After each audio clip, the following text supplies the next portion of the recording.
Wow! Kailan ka nga pala naging juicy dunks?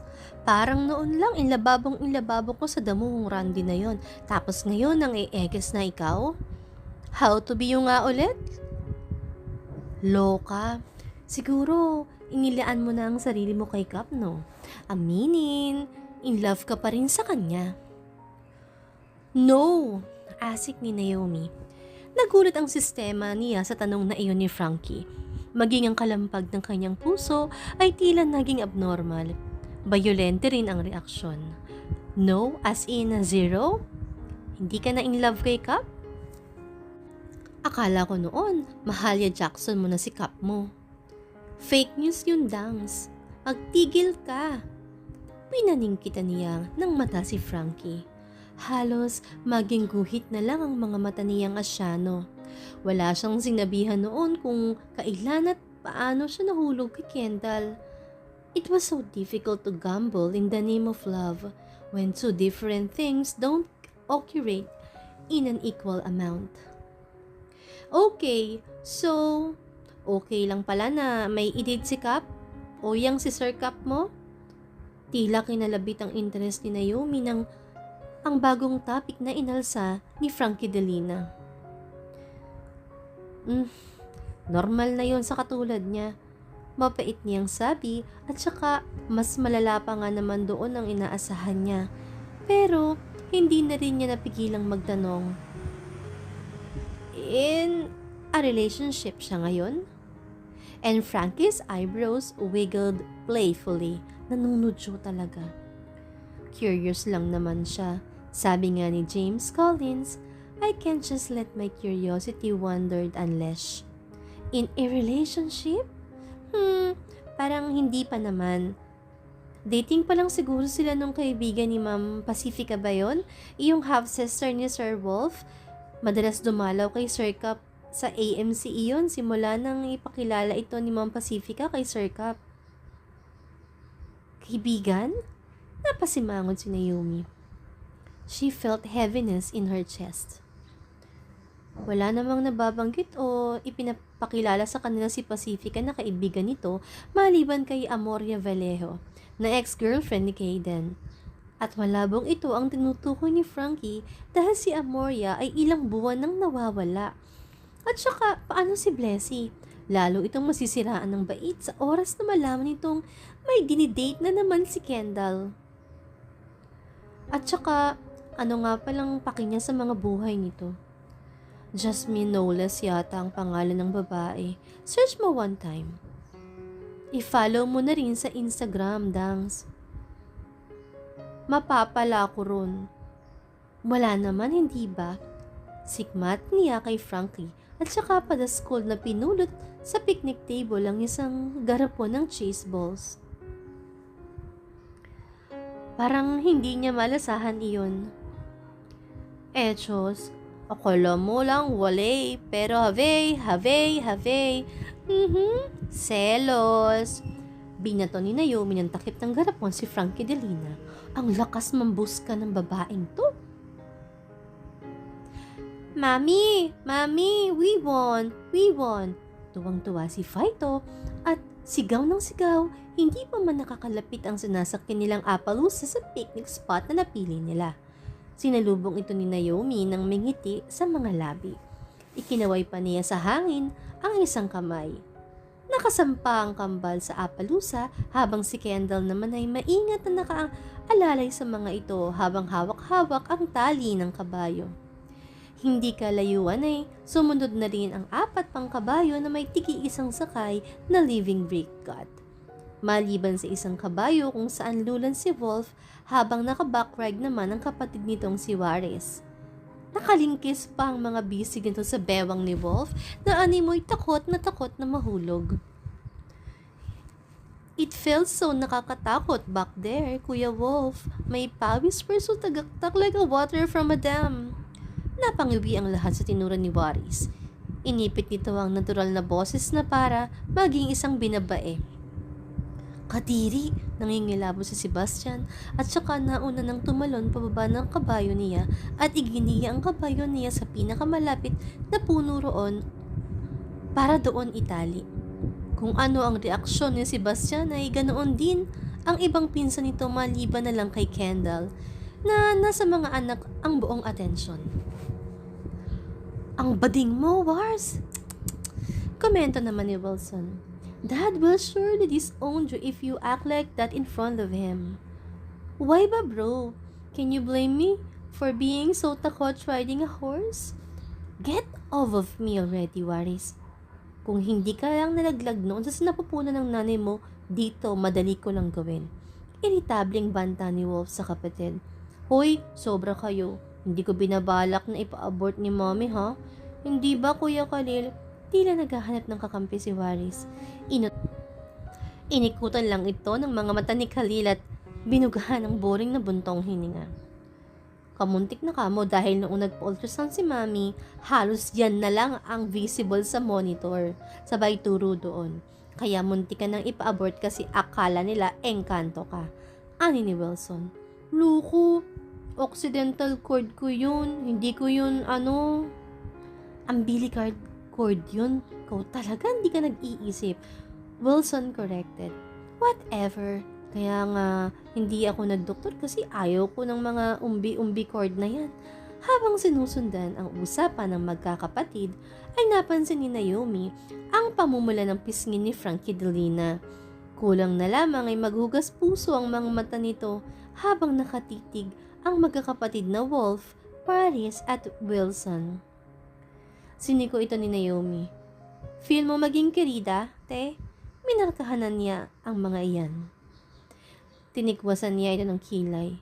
Oh, ganun. Sayang no. May mga tali ng cushion na pala ang mga nila. Mismo. Automatikong napatayo si Naomi sa kinaroroan na nila Kendall nang matagpuan niyang napainda ito ng alalayan at kargahin ito si Faito. Mababa ang apalusa. Maaayos namang nakababa si Faito pero dahil sa kagaslawan nito, ay natapik pa nito ang sugat ng braso ng ama nitong si Kendall. Dahilan upang mabahir ng literal na sakit ang anyo nito. Phoenix! Mommy will get you. Voluntaryo niya. Nasa left side siya ng kabayo habang nasa kanan naman si Kendall. Next, come! Anyaya rin ni Kendall. Bagay na nagpakunod sa noon ni Naomi. Nagpalipat-lipat naman ang tingin ni Phoenix sa mga magulang niya. Nalito kung kanino siya magpapaalalay. Phoenix, calm down na. Untag muli ni Naomi sa anak pero imbes na sa kanya ito magpatulong ay marahan itong lumundag patungo sa bisig ng ama. Naomi suddenly felt a serious pangs in her chest. Pero kaagad iyon napalitan ng kaba nang makapagkuha na umikot papunta sa direksyon niya si Kendall at inakbayan siya.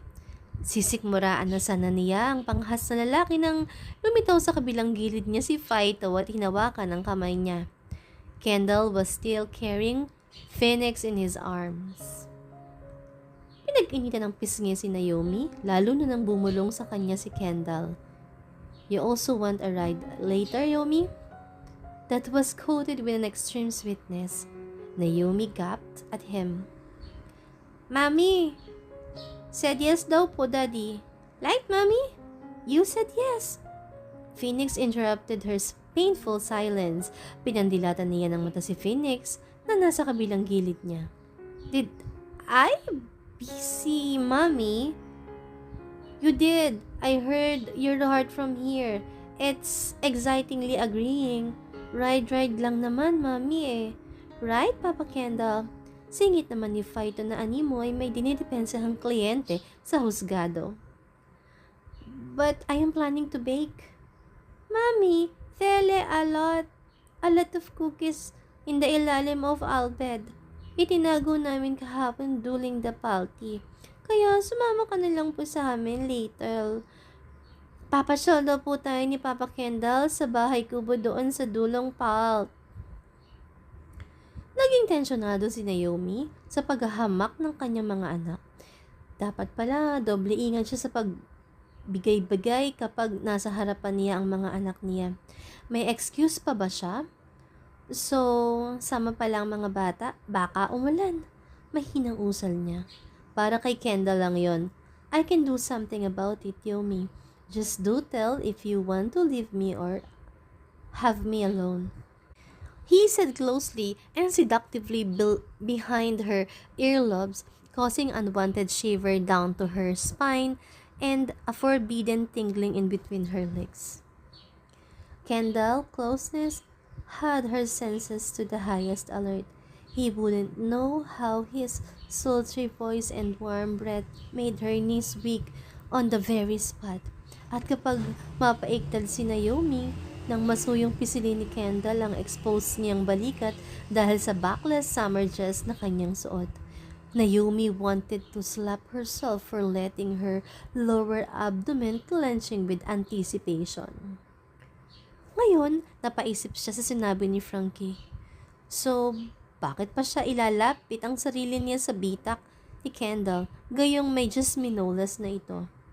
Lokohan na naman, ganun ba? Ay, pwede ba? Pero, humihiyaw ang maharot na pati ng utak niya na sana ay pilitin pa siya nito.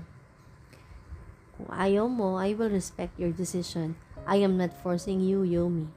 He again said.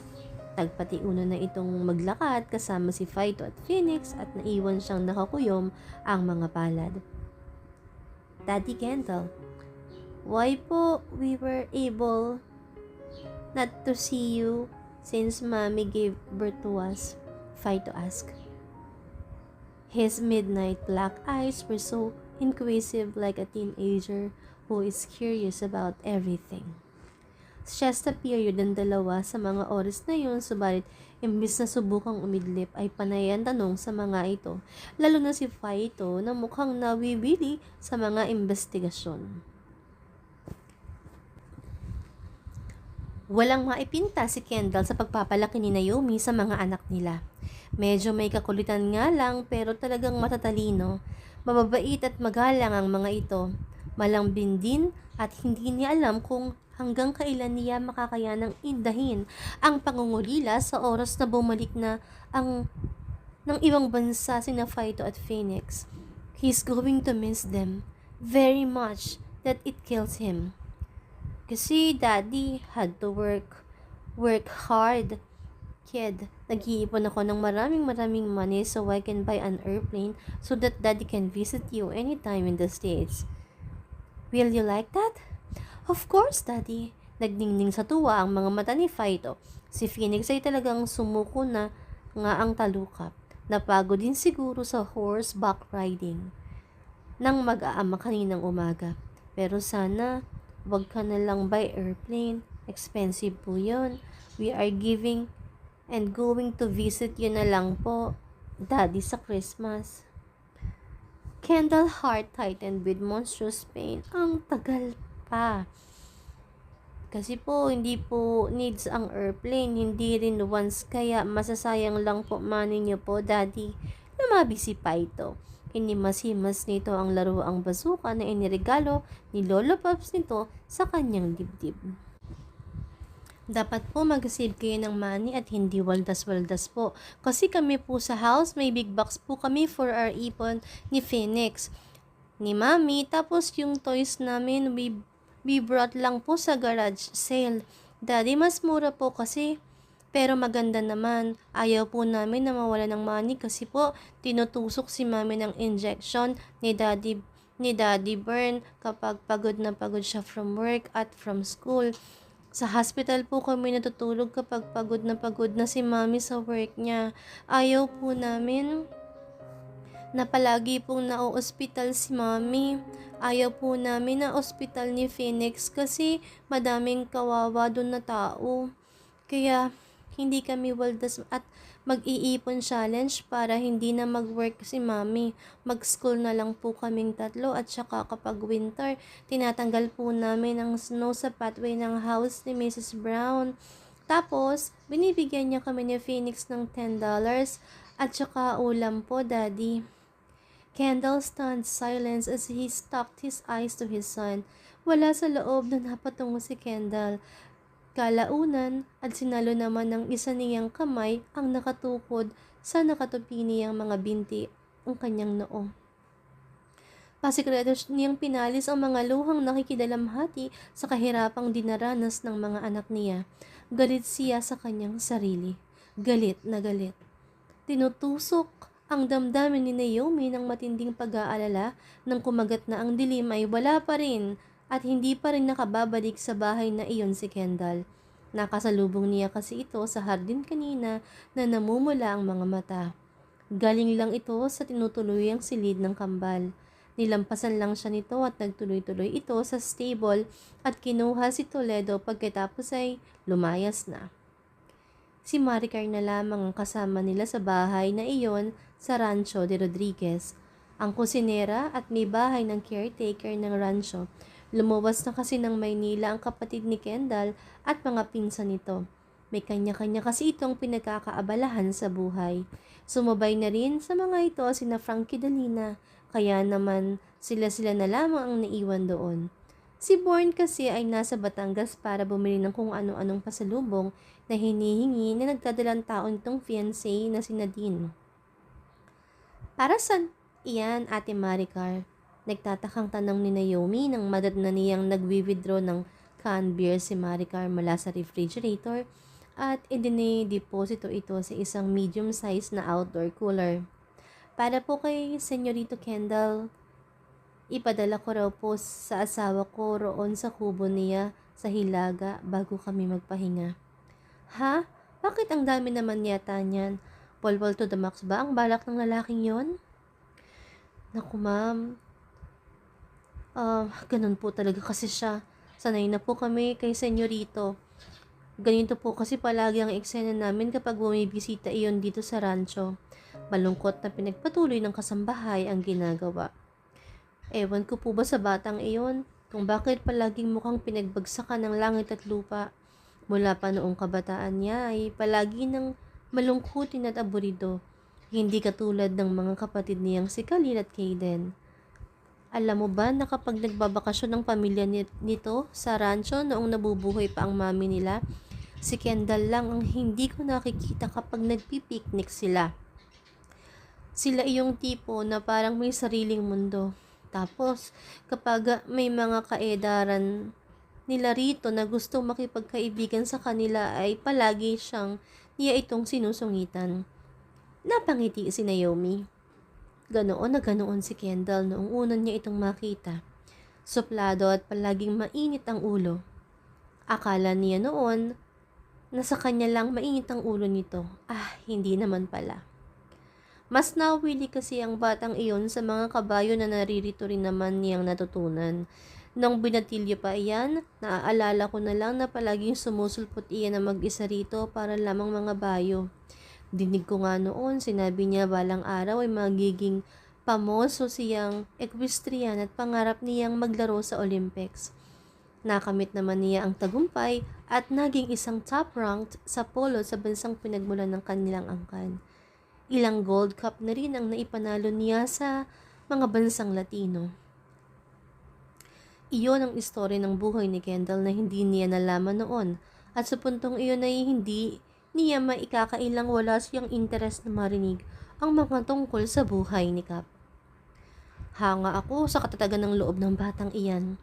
Ihinakbil iyan ni Don Camden nung pinagpalit niyang hangarin ang hilig niyang mga bayo, imbes na pag-aralan ang mamanahin na sa ilang negosyo ng kanyang pamilya.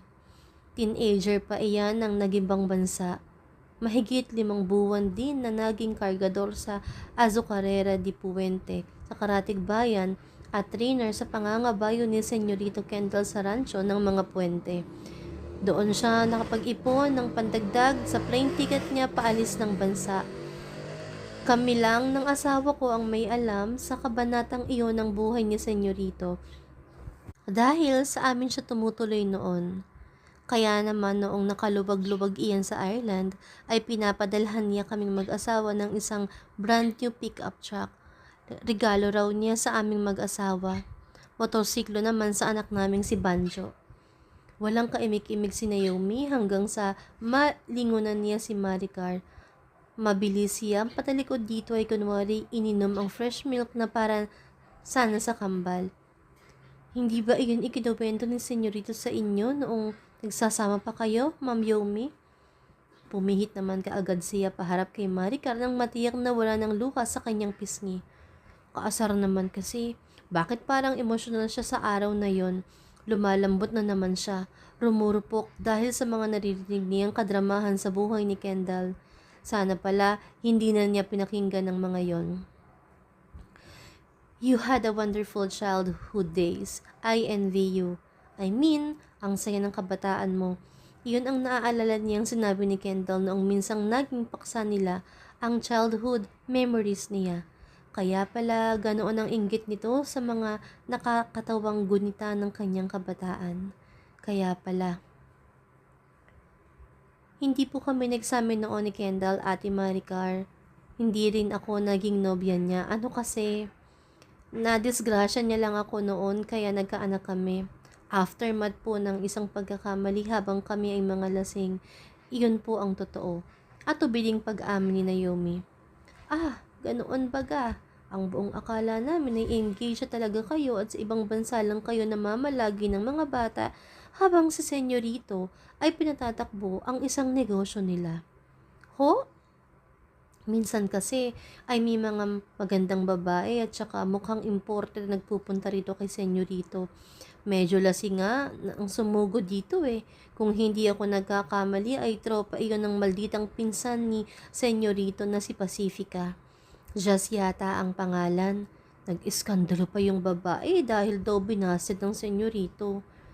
Mahal daw kasi siya ni Kendall. Pero doon din naman nalaman na engaged nga siya sa isang nagngangalang Naomi Divina at may anak na nga raw siya kaya off limits na siya. Hindi lang iyon isang beses na may pumunta ritong babae at alam ko may motibo rin kay Senyorito dahil babae rin ako. Hindi ho kami engaged. But on second thought, magandang ideya yon. Magtino ka nga, Naomi. Iyan ka na naman sa kaharutan mo. Tapos sa huli, ikaw naman ang mapapasama. Iyon ang alam naming lahat dito, ma'am. Kaya nga, noong nalaman namin iyon kung sana naming hinaharang ang mga kadudadudang babae na gustong makausap si Senyorito. At kahit ako nagsisisi sa ginawa naming yun. Dahil ngayon, batid ko na kung bakit off limits ang Senyorito. Isang Diyosang Haponesa naman pala ang kinahuhulumingan niya. Ate Maricar talaga, nadali mo ako ron. Kiyemeng natawa si Naomi. Mukhang magkakasundo talaga sila ni Maricar. Hindi kasi ito plastic at talagang tapat. At dahil na-entertain mo ako ng very very like ngayon, kaya ako na po ang maghahatid niyan sa loyal mong Senyorito. Ay, hindi po kita sasalungatin sa bagay na iyan, ma'am. At isa pa, hindi ba ipapasyal ka naman talaga kayo ni Senyorita sa bandang Hilaga? Nakakabilig ang radar nyo, Ate Maricar. Pati ba naman ang kalokohang iyan ay nasagap nyo rin? Tama, inanyayahan nga pala siya kanina ni Kendall sa kubo. Kaya nga po kinikilig lang po ako sa inyo ni Senyorito. Malamang ay madalang lang kasi na inaalipin ng pag-ibig ang magkakapatid na yon. Nahihiyang ngumiti si Maricar. Alipin ng pag-ibig? Si Kendall? Haha, kalokohan yata yun. Baka naman alipin ng gayuman ni Blessy sa isipan niya. Ibinilin muna ni Naomi kay Maricar ang kambal bago siya tumulak patungong Hilaga sakay ng kabayo. 2 beses na niyang binaybay ang terrain na iyon sa bahagi na iyon ng karugtong ng hasyenda kaya kampante siyang ligtas siyang makakarating sa kubong tinutukoy ni Maricar. Tumuloy kaagad si Naomi nang matuntun niya ang naturang kubo. Medyo nakadistansya ito sa imbakan ng dayami kaya pala hindi niya ito nakita noong nakaraang araw na napadpad siya sa bahaging iyon. Bitbit ang cooler ay pumasok si Naomi sa kubo. Mali siya ng spekulasyon na isang ordinaryong bahay kubo lang ang bubungad sa kanya. Oh man, it's a very stunning nipa hut. In the middle of the woods, parang sa panaginip pa lamang siya nakakita ng ganito kagandang nipa hut. Hinubad niya ang kanyang maputik na tsinelas dahil nakokonsensa siya na madumihan niya ang napakakintab na sahig ng bahay at wala nang Seremonya niyang inatake ang loob ng bahay. Sa receiving part pa lamang niyon ay kaagad nadatnan niya si Kendall. May kausap sa laptop, nakaharap nito. Si Emilio iyon. Napailing si Naomi, ang kanyang ulo dala na rin ng curiosity sa kung anong sensitibong paksa ang pinag-uusapan ng dalawa. Alam ko po, kuya, na mali ako. Talagang mali na natukso po ako sa pinsan mo na iyon kahit maliwanag pa sa sikat ng araw na nakalaan siyang ipakasal sa ibang babae. Bakit humahagulhol ang kapatid niya? At anong nagpatukso? Sino ang tinutukoy nito? Kaya nga po nakapagdesisyon na po ako na sumama pabalik ng Amerika kay Ate Yomi para hindi na lumaki itong gusot na ginawa ko. Wala na akong mukhang ihaharap sa angka ninyo. Kuya, lalo na sa magulang ni Wari, sorry po talaga dahil sa pagpoprotekta ninyo sa akin ay nasaksak po kayo at nalagay sa alanganin ang buhay mo. Sobrang nagsisisi po ako, Kuya Kendall, na hinayaan kong humantong kami sa maling affair ni Waris. Maling affair? Ano ang pinagsasasabi mo riyan, magaling na babae? Mula sa pagkakatungo sa harap ng mesa ay alistong napatayo si Kendall. Lubha itong nagulantang sa pagsapong niya sa usapan ng dalawa online. Affair? Kayo ni Waris? Nandun ka, hindi ba sa engagement nila tapos ngayon may affair kayong dalawa? You! Hintayin mo ako riyan sa Manila. Emilio, hintayin mo lang ako.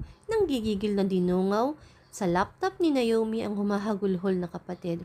Tulad ni Kendall ay gulat na gulat din ito. Takot na takot din. Aligagang itiniklop ni Kendall ang laptop. Hindi na magugulat si Yomi kung madurog man ang screen na iyon sa napakalakas na pagkasarado nito. Yomi, isa ka pa! Alam mo naman pala, tapos kinukonsinti mo pa talaga na pagtakpan ang dalawang iyon? Ang unforbidden na naman magitan sa kanila? Gigil na gigil si Naomi habang dinuduro si Kendall. Yomi, kumalma ka muna. Hindi ko kinukonsinti ang relasyon ni Emilio at Waris. Nirirespeto ko lang ang desisyon nila at wala ako sa tamang lugar para pangunahan ang plano nila. You, nagpakawala ng malakas sa sampan si Naomi at hindi naman iyon inilaga ni Kendall. Huli na nang mapagtanto ni Naomi na sobra yatang nagpadala sa matinding bugso ng kanyang emosyon dahil sa kalokohan ng kanyang kapatid. Bakit hindi ka umilag? Imbes na sumama ang loob ni Kendall ay namumungay pa ang mga mata nito. Lantad na lantad ang latay ng palad niya sa pisngi ni Kendall. Namumula rin ang mga mata nito sa hindi niya malamang kadahilanan. Tila galing ito sa pag-iyak. I deserve it. I deserve more than a hard slap. Nawala ng lakas ang mga tuhod ni Naomi sa sinabing iyon ni Kendall. Nang hihina siyang napapalugi sa sahig at hindi naglaon ay nagpakawala ng hikbi. Iyon din ang alam ko. You deserve to be treated that way and more dahil sa ginawa mo sa akin, Kendall. Pero bakit? Bakit mas nasasaktan ako kapag sinaktan kita? Kinakausap kita. Tinanong kita kung paano mo nakuha ang sugat dyan sa braso mo pero mas pinili mong manahimik kaysa sabihin sa akin ng totoo. Kasi nga, pinagtatakpan mo talaga ang kabaliwan ng kapatid ko at ng magaling mong pinsan na nuknukan ng pagka-playboy. Sumbat ni Naomi kay Kendall habang panay lagok nang dala niyang canned beer. Nakakaapat na kana siya at ayos din iyon dahil pinapanatag niyon ang kanyang kalooban. That's not true, Kendall softly disagreed. Nakaupo lang ito sa bingit ng armchair ng sofa roon sa sala na gawa sa kawayan. Hindi nagbago ang posisyon nito magmula pa nang magsimulang uminom si Naomi. Tila takot itong pigilan niya sa kanyang pag-inom ng serbesa. Kendall so dashingly hot in his plain white shirt and boxer. Pero wala nang panama ang kamatsuhan nito sa init ng ulo ni Naomi ngayon. Wa-effect na ito kumbaga. Anong that's not true? That's not true, Karian. It's true. Nasa lahi na ninyo talaga ang pagiging babaero. Kayo mga bruho. Yomi, I've never been a player. Depensa ni Kendall sa sarili. Reaksyon nito ay parang may isang paragraph pa itong additional explanation pero nag-aalinlangan itong magsalita. Kasama ka na roon dahil isa ka ring almonte. Nananalaytay sa mga ugat ninyo ang mga dugo ng mga playboy, pamilya XL. Pero walang mga hinaharap. Mambababae tapos kapag nakadisgrasya ay tatakbuhan ng responsibilidad. Partly true, but Yomi, please, huwag mo namang lahatin. Wolf and Kalir are a good man. Partly, totoong-totoo yun. Pero sige, exempted na lang si Wolf at Khalil kasi angat ang kagapuhan niya sa inyong lahat. Kendall's reaction failed to agree with Naomi's statement. Parang sumama ang tiyan nito sa naging pahayag niya. So ako, hindi pala ako ganun kagwapo sa'yo? Gwapo ka kaya maraming mga katulad kong marupok ang madaling mahumaling sa'yo. Gwapo ka, loko ka lang talaga. Bakit ba tinawag na naman kitang Kep? Binitawan mo nga pala ako nung mga panahong gustong gusto ko ng makakapitan. Yomi, you're already on your 6th can. Iuuwi na kita. Back off! Huwag mo akong pipigilan kung di sasapakin kita talaga. Asik ni Naomi nang subukan itong lapitan ni Kendall. Napaatras na lamang si Kendall at sumalampak sa sahig kaharap si Naomi. Dumampot na rin ito ng 3 can beer.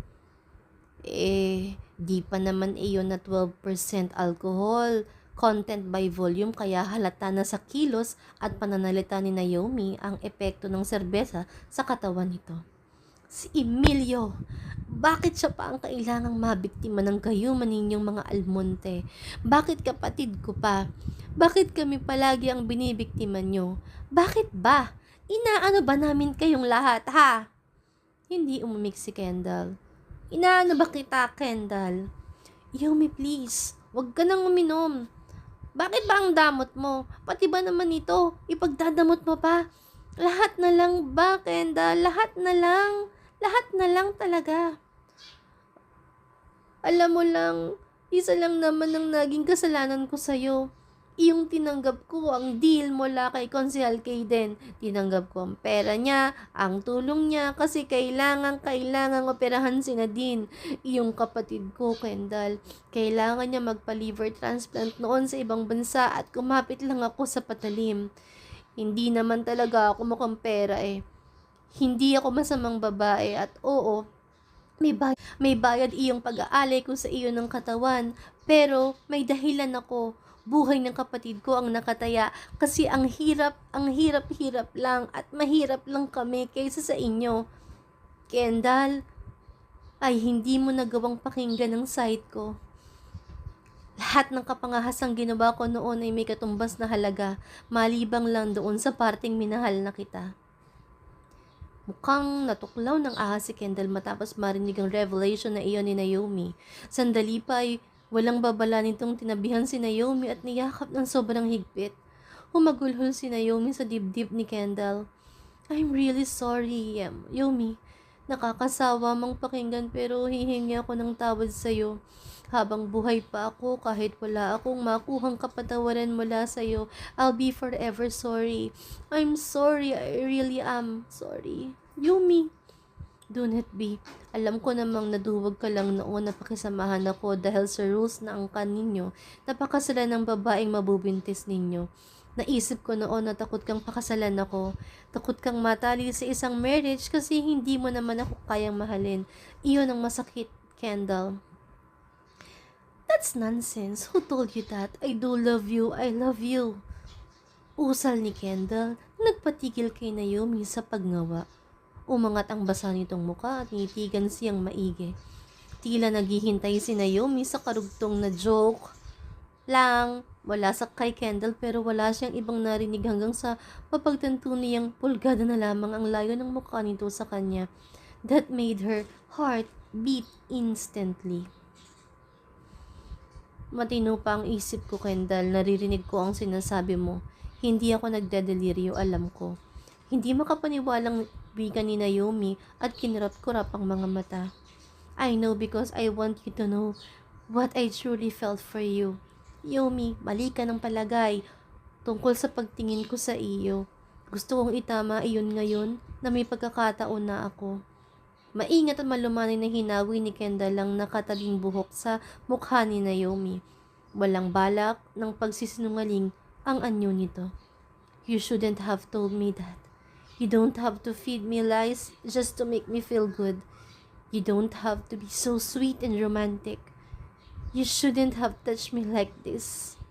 You! Pafal ka ulit. Nag-walk out si Naomi matapos malakas na itinulak palayo sa kanya si Kendall. Patakbo niyang tinungo ang kabayong dala niya kanina at nagtagumpay naman siyang sumamparoon kahit medyo unstable na ang kanyang isip. Ngunit bago pa man nakatakbo ang kabayo ay mabilis nang nakasampa sa likod niya si Kendall at inagaw nito ang renda mula sa nangangatal na kamay ni Naomi. She gasped when his chest touched her back. Move closer to me so you won't fall, Yomi. Malambing na sabi ni Kendall habang kalmanting pinatatakbo ang kabayo pabalik sa mansyon sa rancho. Sayad na sayad ang surface nito sa likod ni Naomi at sa kasamaang palad ay nakaramdam siya ng kaligtasan sa mga oras na iyon. I am not afraid to fall again as long as it isn't you I'm going to fall into, Naomi remarked bitterly. Half-lie. Doon naman niya naramdaman ang pagprotesta ng kanyang puso sa pahayag niyang iyon. Isang mapait at malalim na buntong hininga lamang ang naging tugon ni Kendall sa kanya at hindi na nito nagawang umalma pa. Suko kaagad ito. May malaking parte sa isip niya na nag-uutos sa kanyang bawiin ang sinabi ngunit nakarating na lamang sila pabalik ng mansyon ay hindi niya ito nagawa. Hustong kakaapak pa lamang nila sa grand foyer ng mansyon ay patakbong sumalubong sa kanila si Maricar. Habang hindi maampat ang pag-iyak, doon tila nahulasan si Naomi. Senyorito, iyong kambal po. Yung mga bata po baka mapaano sa loob. Hindi magkangkaugaga si Maricar sa pagsasalita. Maricar, anong nangyari? Nasaan ang mga anak ko? Nagpanik na rin si Naomi at nangatal ang mga labi. Nasa loob po ng kwarto nila, ma'am. Iniwan ko sila saglit kasi nagpasuyo si Phoenix ng cookies. Pagbalik ko, may kasama na po silang babae sa kwarto. Parang wala sa sarili yung babae. Senyorito, tinutukan ako ng patalim ng tinangka kong kunin ng kambal. Putlang-putla ang mukha ng kasambahay. Labis na takot ang nasa anyo nito. Kendall's feature darkened instantly. Napamura ito ng malakas at binigwasan ang hangin. Hindi pa man nakakakilos si Kendall ay nauna nang tumakbo si Naomi sa malawak na hagdan. Halos magkandara pa ito nang marinig lang ang naturang silid ng mga anak niya. Segundo lang ang pagitan at nasa likod na rin niya si Kendall. Fighto! Phoenix! Open the door! Andito na si Mommy! God, please, wag mo na akong takutin ng ganito ulit. Naomi cried her heart out. She was fearfully taking to the closed door. Mentally, she was praying for her baby's safety. Ayaw niyang mag-isip ng negatibong bagay pero hindi niya maiwasan na hindi makaramdam ng mga peligrong parating. Blessy, I know it's you. I know you're there. Blessy, don't do anything to harm my kids, alright? Just open the door. Let's talk. Umuwi na tayo, okay? Tahimik ang loob, ni walang kahit na anong ingay o kaluskos. Napahagulhol si Naomi.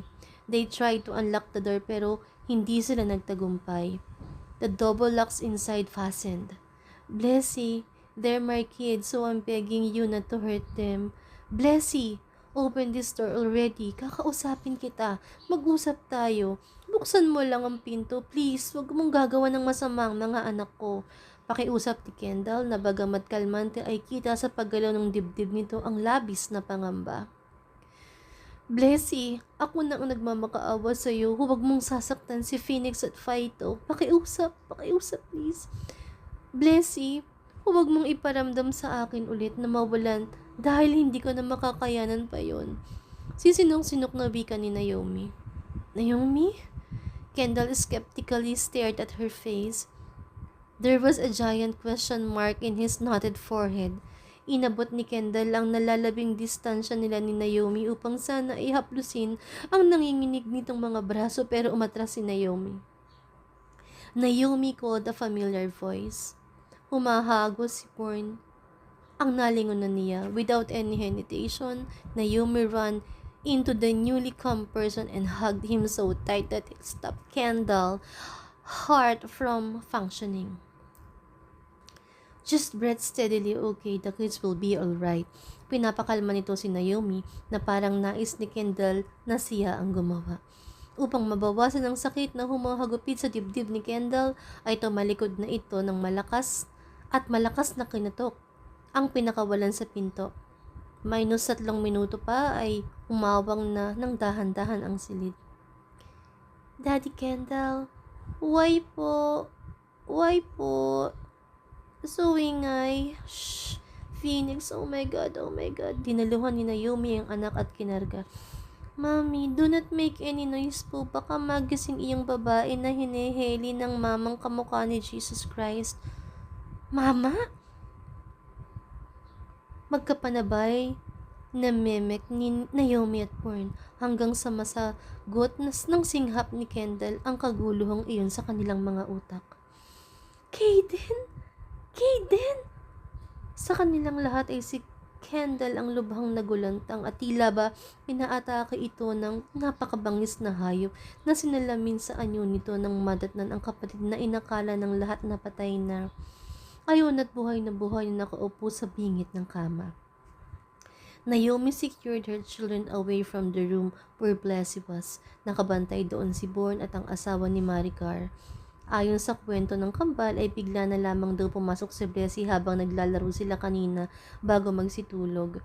Hindi naman daw sila sinaktan nito. In fact, nakipaglaro pa nga raw ito sa kanila at panay sabing kasama raw nito ang imaginary nitong anak na ayon dito ay kaedaran lang nila Phoenix at Phyto. Totoo ngang wala sa katinoan si Blessy. Hindi nga raw ito pumayag na matulog ang kambal dahil gusto pang makipaglaro ng kunoy anak nito. Mabuti na lamang at dumating ang hindi inaasahang bulto ni Kaden. Ito raw ang nagpakalmante kay Blessy nang magsimula ng sumama ang timpla nito. Nang payapa nang nakatulog sa guest room ang kambal ay sumilip si Naomi sa baba mula sa bintana. Kanina kasi ay nag-uusap doon si Kendall at Kaden. Iyon ang isa sa pinakamalaking katanungan na nais niyang bigyang linaw. Paanong buhay si Kaden? Paano? Bakit? Ngayon lang ito bumalik at nagpakita. Napansin ni Naomi na nakaanib na sa usapan ng magkapatid si Bourne. Natutok niya bigla ang kanyang bibig nang masaksihan kung paano sinapak ng kapatid niya si Kendall. May sinasabi itong hindi niya marinig dahil masyadong mataas ang kinaroroonan niya. Hindi lumaban si Kendall at nang mag-retreat si Bourne at bumalik sa loob, doon naman hinarap ni Kendall ang malaking puno sa tabi nito at ilang beses na tumama ang kamao nito rito. She was sure as hell that his fists were bleeding and broken right now. It also saddened for seeing Kendall in his miserable state. Matapat siya nang sinabi niyang masasasaktan siya kapag nakikita itong nasasaktan. At kulang na lang ay pakinggan niya ang sinisigaw na dahilan ng kanyang puso kung bakit ito tumitiklop sa kanya. Si Kaden naman ay awang-awa na pinapanood ang kamiserablehan ng kapatid na si Kendall. Hindi ito makalapit kay Kendall. What did you tell him, Bourne? Tell me! Bungad ni Naomi nang pumasok sa silid na kinaroroonan nila ni Bourne. Igting ang panga at madilim ang ekspresyon ng muka at galit nito. I just informed that bastard that he should be a responsible father to the kids. That you lost one of the triplets because of his stupidity before. That if he wants to be alive, he'll make sure he won't let it happen again. Especially when you and the kids are involved. Oh, you shouldn't have told him about Parish. Pinagtatakpan mo ba ang kuya mo kaya sinasabi mo ang mga bagay na iyan, konsihal?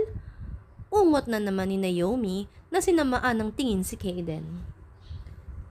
In the first place, she doesn't need anyone to encourage her to stay.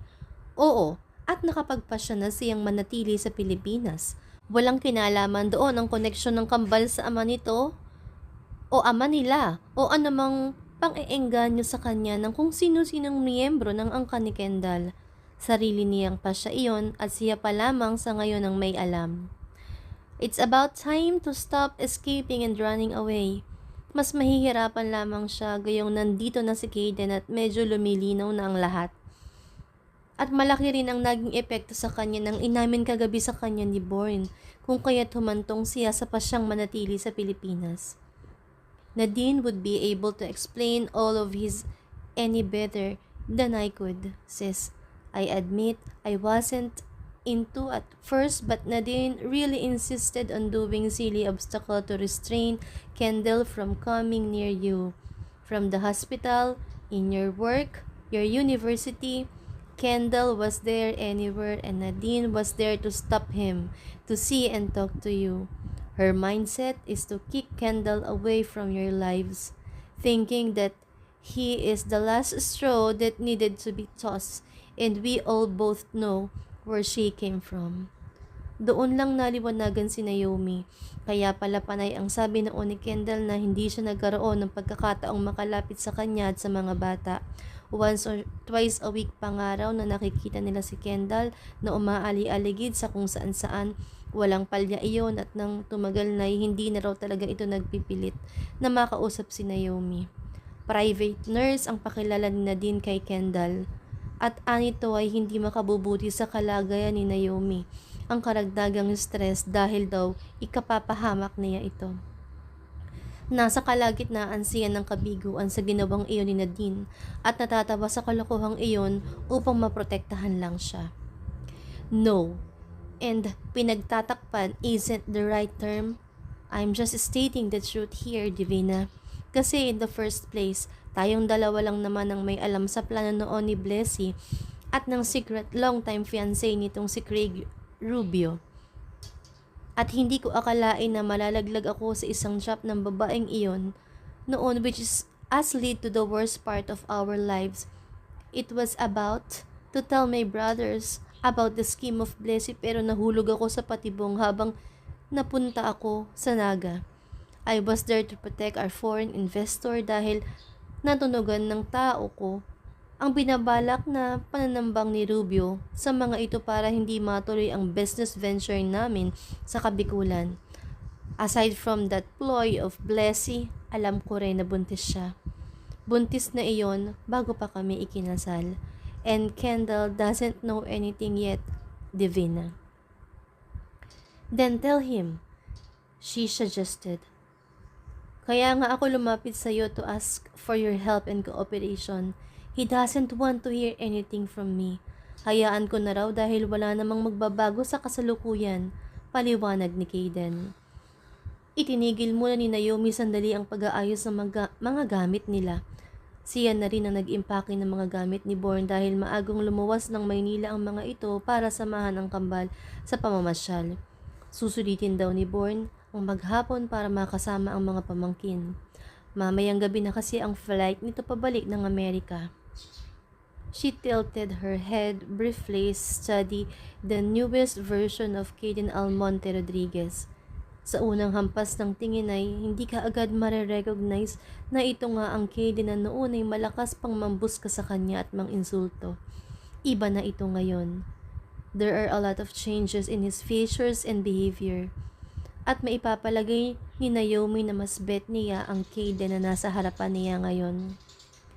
Feeling kasi niya ay kaya itong sapakin ngayon kung kapag magkamali itong insultuhin siya at hindi siya ipapatapon sa labas ng bintana. Sa madaling sabi, parang friendly, approachable at gentle na ito ngayon. Siguro dahil takot din ito na hindi mahawakan ang kambal oras na maging harsh na naman ito sa kanya. Pero, saan nga kaya nagtago ang isang ito? After more than 4 years, Bakit ngayon lang nito naisipang lumitaw? Kung yun ang gusto niya, respects it. Dismayadong wika ni Naomi. Kung ayaw niyang makinig, then so be it. Kung ayaw niyang mag-aayos kami, wala akong pake. Bahala ka mo siya sa buhay niya. Siya na nga itong gagawa ng desperation move, tapos si Kendall pa itong magmamatigas. What's wrong with the man? Walang effort, walang kahit na ano. Hay nako, imbes na makipag-usap sa kanya ay umiiwas lalo ito. Kagabi ay sinadya nitong silipin ang kuwadra ng mga kabayo. Imbes na siya ang harapin, ay ang alaga nitong mga kabayo ang kinausap nito upang ilabas ang totoong nararamdaman. Tutok din ang mga bibig niya upang hindi marinig ni Kendall ang kanyang mga higbi habang pinakikinggan niya kung paano ito managhoy habang walang kapagurang sinasambit ang namatay nilang anak na si Parish. Na kaya raw pakiramdam nito ay palaging may malamig itong nararamdaman kapag niyayakap nito si Phoenix at Fido. Siguro si Parish ang malamig na iyon na humahaplo sa kanya. Ikaw na lang ang unang kumausap, total. Dati naman gigil na gigil ka sa kapatid ko. Iritado ang pasintabi ni Kaden pero batid ni Naomi na nanunukso ito. Dati yun, katwiran niya. Sabi nang ikaw na lang ang mag-initiate na pakikipag-usap ninyo. Babayaran kita ano? May kakilala ka pa ba na kailangan din ng liver transplant? Ako nang bahala, basta kausapin mo lang ang kapatid ko. Pagpaliwanagan kayo. I can't force Kendall to do it dahil iniisip niya ang kalagayan mo. Lumalim ang kunot sa noo ni Naomi. Anong kalagayan naman niya? May cancer ba siya? Ganun? Kalagayan? Anong palagay ninyo sa akin? May malalang karamdaman? Hindi na itago ni Naomi ang kanyang inis. Kung hindi lang niya nakikita si Jesucristo sa anyo ng mukha ng konsehal ay baka kanina pa niya ito sinampal. O sinumpa sa isipan niya. Mabuti na lang at halos maabot nito ang baseline ng imahe ng poong may kapal, kaya hindi niya mabitawan ng respeto niya rito. Aren't you pregnant? Ano? Bulilas ni Naomi. Hindi ba buntis ka? At iyong doktor na iyon ang nobyo mo? Kaya hindi makatsyempo si Kendall na bawiin ka sa pamamagitan ng dahas dahil sinasaalang-alang niya ang kapakanan mo. Baka raw maapektuhan ng inosenteng bata riyan sa sinapupunan mo. Imbes na magalit ay humagalpak sa lakas ng katatawa si Naomi. Napaiyak siya sa katatawa. Pakiramdam niya ay may mga daliling sumusundot sa mga kiliti sa kanyang katawan. Sinasabi na nga ba? Ipinahamak nga talaga ito ng maling pag-aakala sa kanya. Talagang iyong pregnancy test na tinitigan nito noon na ginawang keychain ni Born, akala niya ay babaliwalain laang iyon ni Kendall. Biktima rin pala ito ng maling akala. Ito na ang pinakamalakas kong tawa sa buong buhay ko. God, for you to know, Born is my half-brother. Kuya ko siya at hindi ako buntis. Kaya na din yun. Doon sa kapatid ko na isinalba mo noon ang buhay. Born and Nadine are engaged. Sila ang magkakaanak at hindi ako. Anyway, thanks for your help to save Nadine's life. She wants to be here soon to personally thank you, Konsehal. Kaden frowned. Sige na. Tell her no need to thank me personally. I will accept your gratitude basta mag-usap kayo ni Kendall. And one more thing, Divina girl, refrain your mouth from speaking in English. I prefer the old version of Naomi Divina, the crazy one. Mukha kang Haponesang chinita kapag nag-i-English ka. Loko ka, asik niya. Nasaan pala si Kendall? Nasa Riverside siya. May dalang lubid, magsisuicide na yata. Naalarma si Naomi sa hindi magandang biro na iyon ni Kaden. Humahangon siya, napadpad sa Riverside at walang takot na sumulong sa waist level na bahaging iyon ng ilog upang makatawid sa kabilang panig ng ilog. Doon niya kasi namataan si Toledo. Saktong natuntun niya si Kendall na nagtatarid ng lubid sa katawan ng isang punong naroon. Umiiyak niyang niyakap mula sa likuran si Kendall ng sobrang higpit. Tumatahip ang bulto-bultong takot sa kanyang dibdib na unti-unti namang tinutupok ng init na tumutulay mula sa half-naked na katawan ni Kendall patungo sa kanya. Jasmine? Mahinang usal ni Kendall na nagpapatinag sa tenga ni Naomi dahil doon ay kagyat na nagbago ang lagay ng kanyang loob. Her teeth were gnashing furiously as she hardly hit Kendall's injured arm.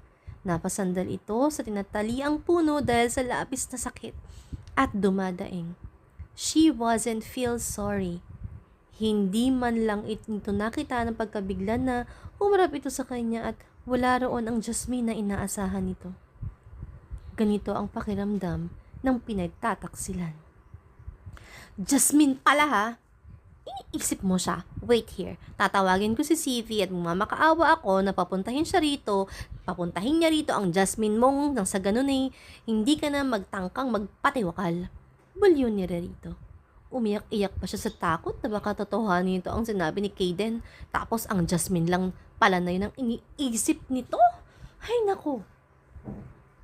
Hindi ka pa nakakaalis? But I saw my kids and that doctor left. Nakangiwing usal nito habang sinasapo ang sugatang braso nitong sinapak niya. Lumitaw ang pulang likido na galing sa sugat nito sa gasa sa braso nito, ngunit sinuway kaagad ni Naomi ang sarili na huwag magpakita ng pag-aalala. Dapat lang yan sa kanya. Paalis na rin ako, malamig niyang sabi at inis na humukod upang abutin ang hem ng kanyang long dress at pigain ng tubig sa parting yon. A painful silence passed until Kendall broke it down with a question. When are you planning to come back, Yumi? Malambot ang himig nito. Sa burol mo! Humahataw na talaga ang asar niya kay Kendall dahil napagkamalan siya nitong si Jasmine. Nilalamon tuloy siya ng insecurity ngayon. Nakakainis. So, you want to see me dead? Bumalatay ang nalulumbay na emosyon sa himig ni Kendall. Oo, at kung maaari, isama mo na rin sa kabaong mo ang Jasmine na yun. Ay sige, wag na lang pala kayong magtabi sa iisang kabaong. Ibibili ko na lang kayo ng couple casket na kulay rainbow. Hindi magkanda toto si Naomi sa pagtiga ng kanyang bestida dahil nangangatog na ang kanyang mga kamay. Naiiyak siya ulit. She didn't mean to say that. Yumi. Ano? Kung hahawakan mo ko, huwag mo nang tangkain pa, baka masaktan na naman kita. Iiyak na naman ako kasi nga nasasaktan mo rin ako. Inis niyang pinalis ang luhang lumalanda sa kanyang pisngi. Bakit pa sa iyang damit mo? May mas pakialam ka pa sa pagkakabasa ng damit ko kaysa sa pamamasa ng pisngi ko dahil sa pag-iyak. Nakakasakit na talaga ito ng damdamin. Lumusong ako sa ilog. Sinagot pa niya ito dahil humihikbi na siya. Why? Kasi trip ko. Bakit ba? She sounded pathetically, but who cares? But you're crying. If you only allow me to touch you, I'd really like to read those tears away from your beautiful face. Dahan-dahan ay iniangat ni Naomi ang kanyang muka upang saluhin ang titik ni Kendall. Lantad ang determinasyon sa itsura nito. He had a battered expression, but his impressive eyes don't hide the affection that Naomi's wishing that it would be for her. Do you really have to live? Anito nang mapatunga nga siya sa mukha ni Kendall. Ramdam niya ang init na kumukonekta sa isa't isa kahit may distansya sa kanilang paligid, and her body screaming to feel more than an intangible heat. She wants it to be all real. Do I have to stay sa tabi ko? I would love it, Yomi. You have no idea, I really do, but kung ganon, bakit hindi ka pa kumikilos? Bakit hindi mo ko pinipigilan? Dahil may Jasmine ka na? Kamote ka. Huwag kang magkakamaling umuo dahil ipapasalvage talaga kita. Jasmine? I can't recall how many times did you mention that name since you came here in surprise and just hug me. Hindi kita niyakap. Guni-guni mo lang yun, kaila niya. Halusinasyon mo lang siguro dahil iniisip mo ang Jasmine mo. Jasmine again? Who's that? Such accent. Pero, hindi mo ako madadala riyan sa pa-accent-accent mo. Kamote ka!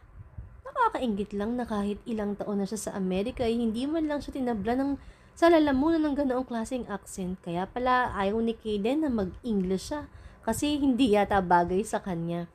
Ewan ko sa'yo, kinakaila mo pa. Because I don't really know her. Dinay pa.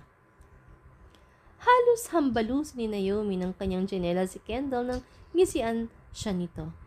Natigil lang siya sa kanyang pag-atake dahil itinuro nito ang sugat sa braso nito. May panangga ang ugok. I only met Miss Jasmine twice. Thrice? At wala naman akong mahalagang naalala tungkol sa kanya bukod doon sa niliniang isang unit ng SUV.